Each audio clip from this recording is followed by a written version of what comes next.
There's toxic masculinity, but what are examples of toxic femininity?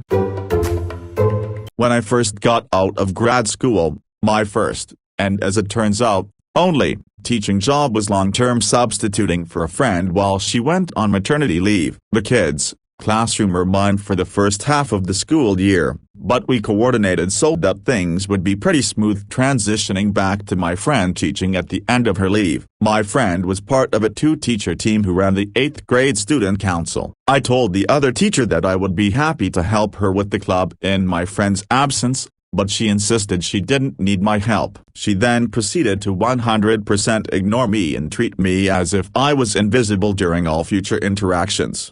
8th grade team meetings, if I said even a single word, she shot me side-eye, even though what I had said was not at all related to her. Just the kind of "you're not a real teacher, how dare you speak" vibe she was giving off. My last day, my friend came in after school to put her classroom stuff up as I took my own down. The other teacher and 2 other women, the coach who I'd never talked to and another teacher, I don't remember, came in to help her, but none of the 3 of them offered to help me take any of my own things down, or pack any of it up. They also said things like, "Is this yours or hers?" to my friend, even though I was standing right fucking there. They also gushed about how excited they were that she was back, again, right in front of me. After I was finally done putting away all my things again, by myself, I just left without a word. I texted my friend about it later, and she apologized for her other friend's behavior but just excused it as, "Yeah, they're definitely the mean girls types." I was just floored. These were teachers, you know, the people who are supposed to teach children not to bully other people, and I had never been anything but nice to everyone I met during my time there, but they didn't care. I wasn't part of their group, so I wasn't worth their time. It became one of a laundry list of reasons I decided I didn't actually want to be a teacher for a living. After all, Doctor, personally experienced cliquey adult women in the education field, of all places. It sucked. Edit, sweet baby Jeebus, so many updates. Thank you for your contributions to the conversation, everyone. I was just sharing a personal example of the kind of behavior the original commenter was talking about. I didn't expect it to resonate with so many. It's very common for mothers or female relatives to be some of the first ones to comment on a woman's weight, appearance, or personal style, fashion choices, as well as reinforcing a sense of self-hatred. That is, "I look so fat in this outfit, and you look so ugly in that color," all while tearing other women down. "I can't believe she's wearing that, doesn't she know how she looks?" When you have that reinforcement that it's normal to say things like that, because if your mom does it then it's okay to do it too, then you just treat it as normal. And because it's so common, you find other women to do it with, and it just becomes a cycle. If you try to break it, then you're labeled as sensitive, a bore, and "oh my god, we're just having fun, chill out, it's not that serious." I still remember the first time I called my mom on talking shit about a woman wearing something she didn't like, and she got so fucking mad at me.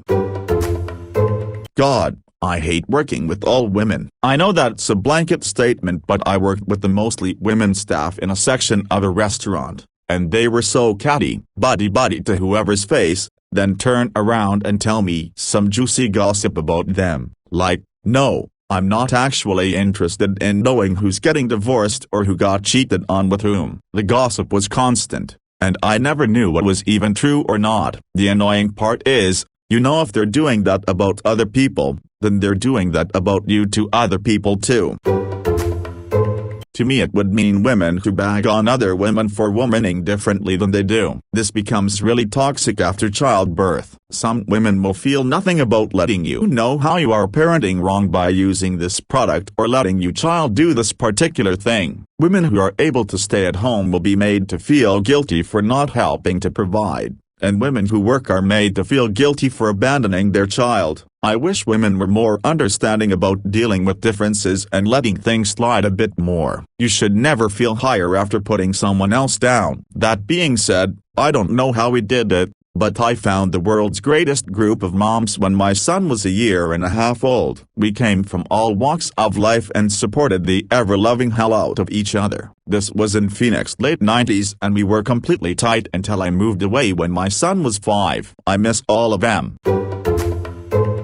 This reminds me of a story. I had a cutesy little boyfriend-girlfriend thing in like 5th grade with my best friend's brother, but I found out he asked another one of my friends to be his girlfriend. Now I know we were 10, but it hurt my feelings, so I broke up with him and cried like crazy. His mom told my best friend she couldn't be my friend anymore, then called my mom up screaming saying she'll fight tooth and nails for her kids and I'm overreacting because it's normal to date multiple people before you get married. What a weird family.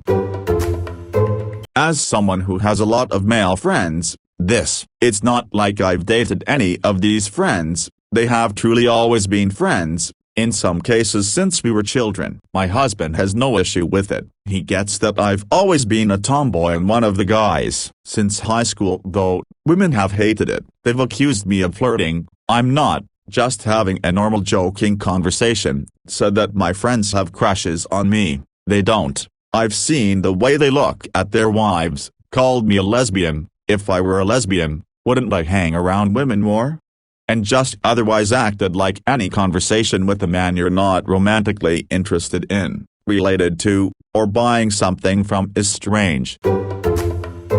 I worked in an office where there were 2 males. It was the worst environment I have ever worked in. Nothing against each individual, apart from one, the bitching, slagging off behind people's backs. As when the new female manager took over, the US 2 males had a responsibility reduced. Access to required information reduced and were basically both pushed to leave. We both did within several weeks of each other. It became so unbelievably toxic. FYI, I have zero against women, am not sexist and have maximum respect for anyone who is willing to reciprocate. Edit. Someone just reported this post for harassment. I don't remember mentioning one name, location or company in this post deliberately. Related but the opposite. My ex liked to tear down women who she viewed as having more than herself, especially when it came to her thinking they were hotter than her. She would just get my attention, point at conventionally attractive women, and say a mean, snippy, or otherwise negative comments. They weren't in earshot, we hadn't had any interaction with the women, and I don't think I noticed them ever before they were pointed out. 2 examples I remember clearly. We were driving home from dinner and 2 college girls were crossing the street. Apparently one did a little hair toss, which I didn't notice. My ex said with a surprising amount of vindictiveness she knows what she's doing. I of course asked what she was talking about, and she replied she just tossed her hair and looked at me like yeah, I'm prettier than you. I said there was no way they could steal her man, because I didn't know what else to say, and she said yeah, I know. But I hate it when hot girls flaunt it. Another time, she was talking about her coworker who's a few years older and in her classes who's also married and apparently super hot. My ex mentioned she loved her coworker, but she was worried that she'd start to hate her coworker because she was so hot, with a nice husband, and everyone treats her better than my ex because she's hot, while chuckling and holding her. I pointed out that she was so bitter when it comes to anyone she views as hotter than her. She just blew it off. So when I was a child, I was very skinny, despite eating whatever I wanted. I remember always having stomach problems, always catching stomach bugs, etc. I was hospitalized around my 12th birthday with some sort of illness that made me severely dehydrated because I just could not stop vomiting. Someone started a rumor that I was bulimic. Now, I was never directly bullied for it, but there were the odd comments here and there. Of course I knew it was bullshit. I still remember how sick I was. I couldn't keep anything down, and it was my birthday, and my brother's birthday 2 days before mine, and there was cake, sweets and crisps, food kids love, food I loved. I was too unwell to even sit in the kitchen when they were singing happy birthday to him. A few years ago, one of my lifelong friends brought it up. I told her adamantly that no, it was not bulimia. I am not and never have been bulimic. Also, I questioned my mother a few times about it over the years. She denied it too, of course, because it wasn't true. But my friend that night insisted that I was doing it subconsciously, that I didn't know the term for it at that age. But I was bulimic, and that's how I ended up in hospital. I was furious. Fast forward to a month ago, where I had to get my full medical history sent to me for something unrelated to this story. And there it was, in black and white: hospitalization due to gastritis. I can't even begin to describe the feeling when I saw those words. I was basically body shamed for being too skinny at 11-12 years old. Jesus Christ. A girl in the grade below me, I'm a senior in high school at this point, passed away unexpectedly due to sepsis. Our whole city was in shock as the girl was in the school just days before her passing. I remember I met up with my GF at the time and she asked, "Why do so many people care about her dying? It's not like she was pretty anyways." This was the type of girl that says, "What?"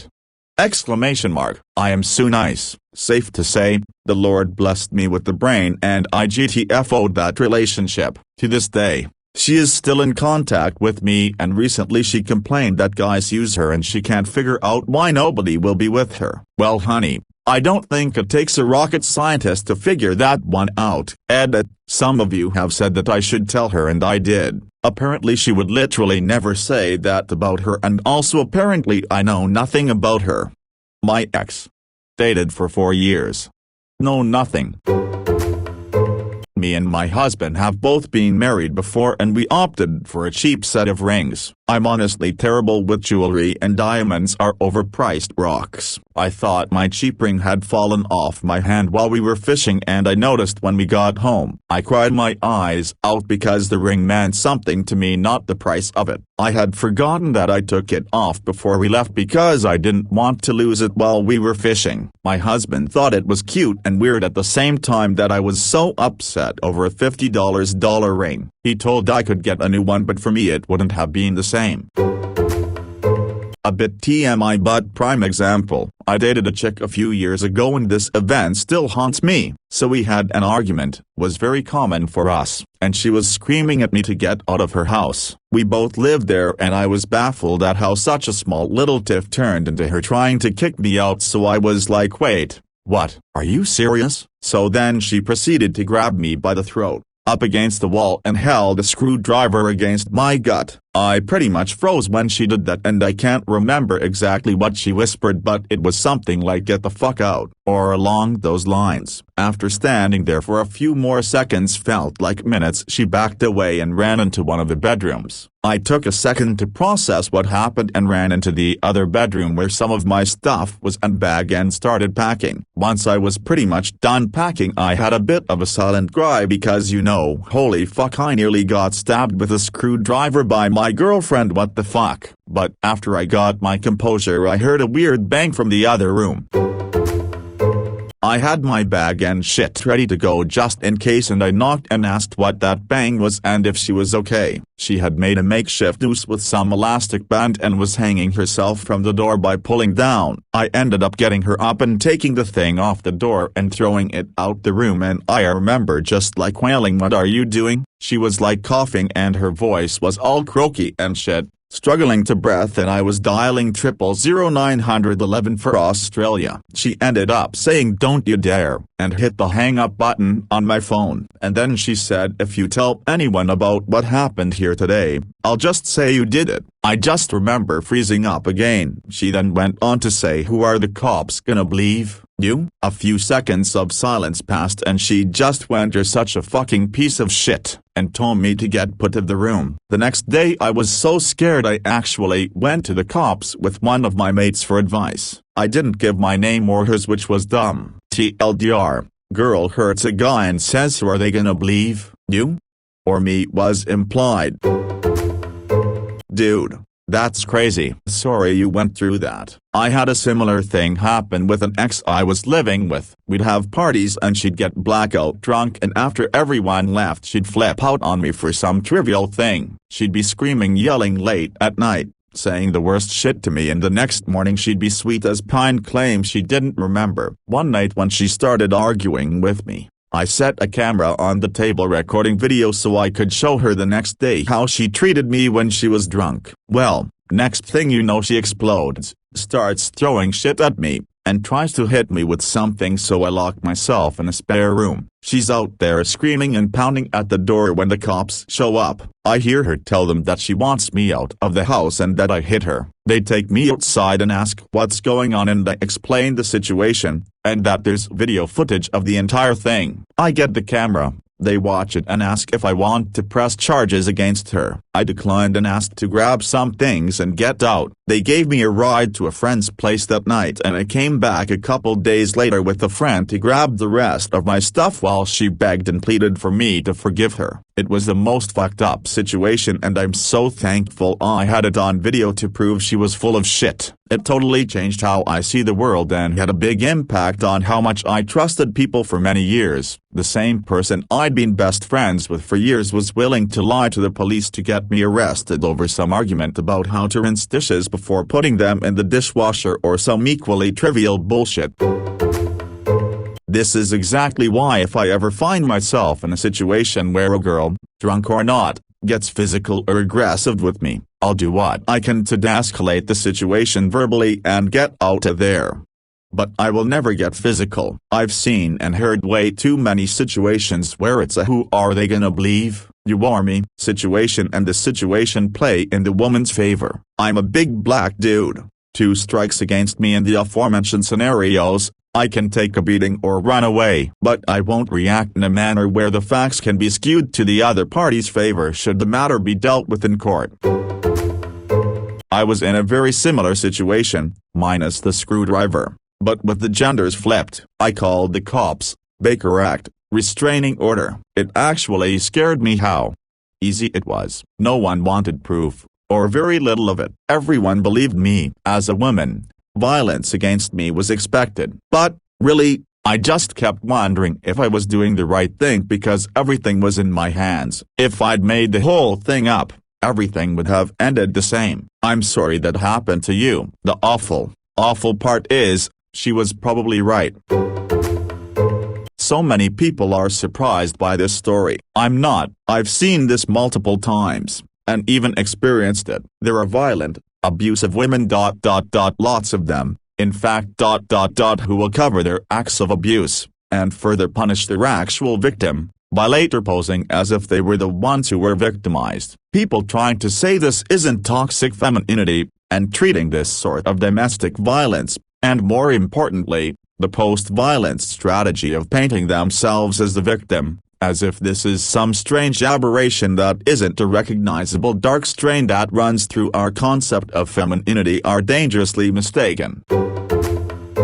Probably the culture around eating. When I was 17-18, a few friends kept saying how much more attractive I'd be if I lost weight, how that's why most guys weren't into me, how I'd regret not being skinny in college, etc. My BMI was slightly under 25, so I wasn't overweight, but I was close to it, especially compared to them. So I basically became anorexic from 18-20 just because the feedback was like a high. I recovered, but not enough to make my mom and others happy, even though my BMI was 22-23. This continued for years between friends and family, and it was exhausting cycling between being too skinny or not average enough. That's really the only strong example I can think of. No matter the trendy body shape, the criticism from others will always continue. I've only had one guy ever comment on my weight compared to the many women, even strangers. Edit. Thank you everybody for the nice comments. I'm somewhat embarrassed I shared this, but I rarely talk about it in real life. To anybody who is suffering from an eating disorder, you can beat it. You're beautiful more than you know. I used to work with 2 women who would constantly criticize and monitor what everyone else was eating, while having what amounted to competitions for who could eat the least. I once dared to have a whole large pizza on a work night out, and some bread, while they both made a huge deal about the small being too much. How could anyone finish it? Or once, commenting, "That's huge, will you be able to finish it?" It apostrophe s ... It's a bowl of lettuce, with some oil and salt. Literally, just lettuce. The only thing I can eat in the steakhouse. Shut up and let me have my lettuce. That was the point I stopped going to work night out with them. I'm so sorry you were ill for so long. I hope you're doing better now.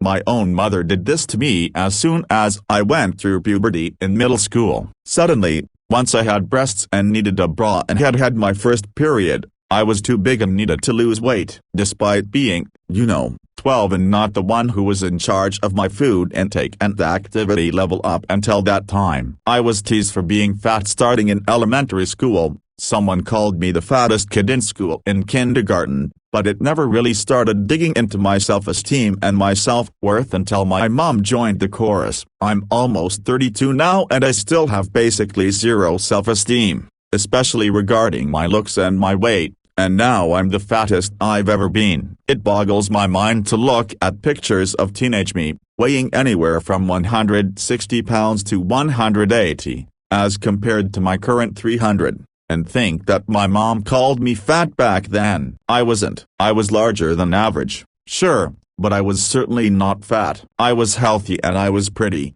but my esteem had been so fucked by my mom and my peers by that point that I never could see it until it was far too late.